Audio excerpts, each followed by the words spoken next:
Magandang araw! Ako ho ay samahan nyo muna ulit gumawa ng ating mga cake na pa-order ngayon. Ang flavor nga pala ng ating cake na iyan ay moist chocolate at ang size naman niya ay 6x3. Hindi ko na pinakita sa inyo ang pag-assemble niya dahil ayun din naman, alam na rin naman ninyo ang aking pag-assemble ng cake. At kung ipapakita ko pa rin nga dito sa video ito ay talaga naman magpapaulit-ulit na lang din tayo at yun na rin lang naman ang aking sasawihin. Bali dyan sa may pinakaibabaw, ayan ganyang pipe lang ho aking ginagawa para siyang style na bubbles dahil ang aking gagawin nga ay Red Horse Steam. At ayan nga, nalagyan ko na lahat ng ibabaw. Ayan, pare-parehas lang din ganyan o bubbles ko, no? At ito na po ang ating cake. Ayan, tapos na. Naglagay rin ako diyan ng dry gels. Tapos ayan yung mga topper niya na Red Horse. At belated happy birthday, love. Ayan, thank you po sa umorder nito at talagang suki na rin kayo kay Manuela Bertuccio. Ang dami nyo na rin na-order sa akin na cake. Ito namang next cake na aking ginagawa ay same day lang din to. Same po order. Sabay itong Red Horse Steam.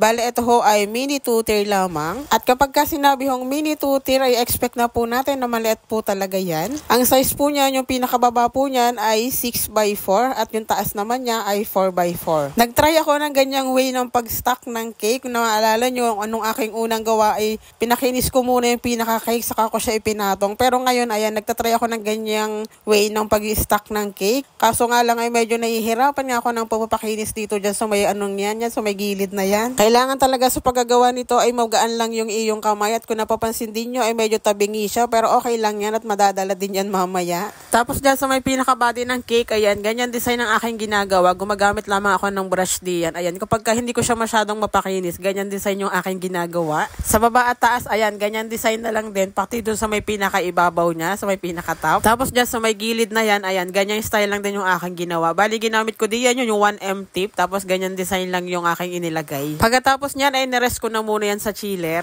At nung ma-rest ko na nga yan, siguro mga 30 minutes ko din yung na-rest dahil hindi pa nga naman kukunin itong cake. Kaya ito nga at naglalagay na ako ng mga topper dito. O, diba, at this time, nakapag-video ako ng paglalagay ng topper.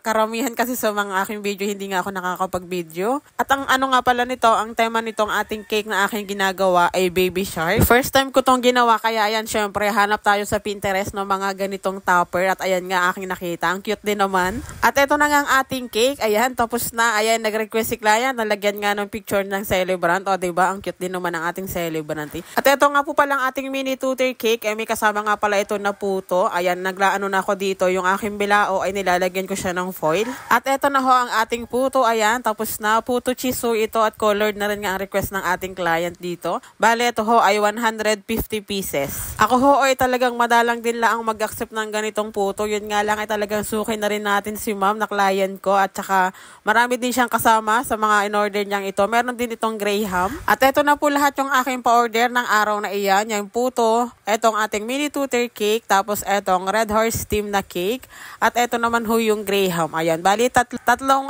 box or tatlong ganyang aluminum tray ang aking nagawa. Eto na nga po at oras na nga nung pagdi-deliver dito. Hindi ko masyadong ma-contact si ma'am at masyadong busy kasi tinatanong nga namin kung pipick upin nga itong kanilang order. Kaya lang ayun nga sabi nga namin na i-deliver na nga lang namin at baka nga ako busy. At ayan nga dahil maraming ang bibit-bitin ay syempre nag-recruit na rin kami ng aming mga kasama at magbibit-bit nga. Medyo malapit-lapit lang din naman itong di-deliveran. Yun nga lang ay talagang kainitan nga. At sakto nga yung aming pagdadala nga dito at ito nga at nag-ano na sila dito. Naghahanda na nga dito ng lamesa. Ayan, kaya pala hindi rin nga makapag-reply si madam sa akin. Ayun nga, at busy-busy nga dito. Pagkatapos niya na umuwi na rin kami, pinapakain kami diyan. Mga kasama ko yung mga nahihiya nga. Pagdating naman namin dito sa bahay, eto na nga at ayan, magpapantay daw siya. Hindi naman siya nag-ano dyan, aga-ano lang yan, tumulong lang ng kaunti. Bali, ayan, nagagawa sila diyan ng bintana. Ayan ho ang bintanang pansamantagal. Charot. Ayan, kawayan lang ho muna at wala pang ang maibintana. Ayan ho sa bahay ng aking biyanan na ginagawa noon. At eto nga, at nagpamerienda na rin nga kami dito. O, diba? Dahil nga, ang dami nga namin kasama sa pagdi-deliver. Ayan, may pakok tayo. Yun lang. Salamat sa panonood. Hanggang sa muli.